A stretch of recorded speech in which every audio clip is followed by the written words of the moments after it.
Fast, accurate, and every day. First Defense Weather.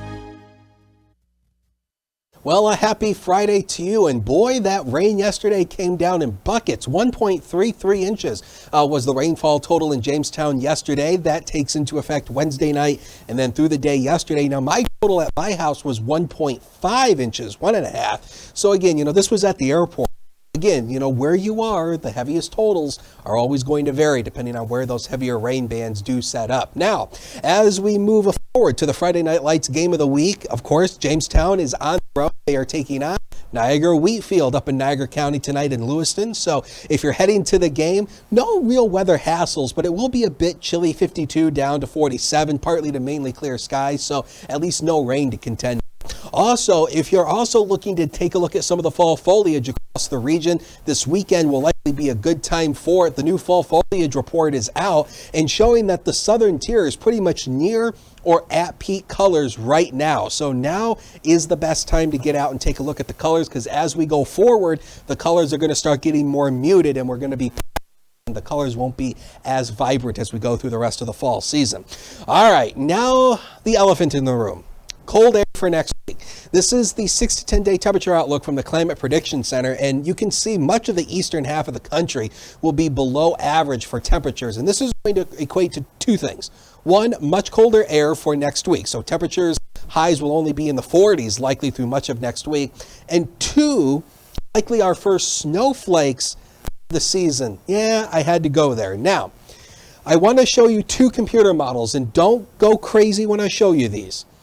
First is the American GFS model. This model is going gung-ho with snowfall and tries to bring in lake effect snow through the second half of the week. So you can see these totals here are really significant, over a foot of snow in some areas. Now, let's compare that to the European ensemble models where it shows virtually nothing. Maybe about an inch or two, that's it, if any accumulation at all. So the bottom line is we don't know exactly how much accumulation we could see out of the snow next week, if any. We're still too far out to know this. As you just saw, the two prime global computer models not in agreement at all with snow totals. So we have to watch this through the weekend, and early next week, Andrew Stevenson will keep you updated through the weekend. And of course, we'll keep our eyes on it as we go into next week, and we'll give you the latest as we get the total. So just understand, we just don't know how much snow could be possible yet, but rain and snow does seem likely for next week. But so far in the short term, no rain or snow, but we are going to see partly to mainly sunny skies through the afternoon. Those little blips you see are not going to happen this afternoon. Now, as we go into the overnight hours, we should go mainly partly to mainly clear through the overnight hours. Tomorrow morning will be our better chance for at least a couple scattered showers through the southern tier. We'll start to clear out for the afternoon, may go partly to mostly sunny again for the afternoon.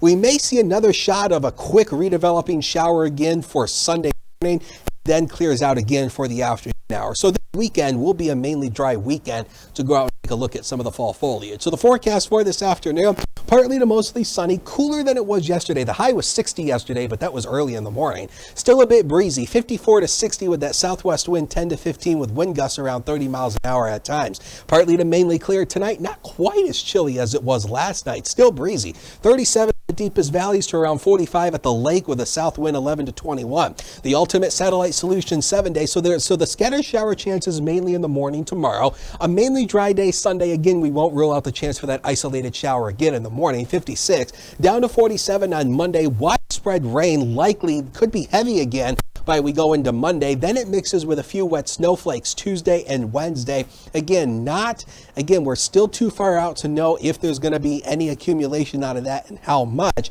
We will dry out on Thursday, but still relatively chilly with highs in the lower 40s.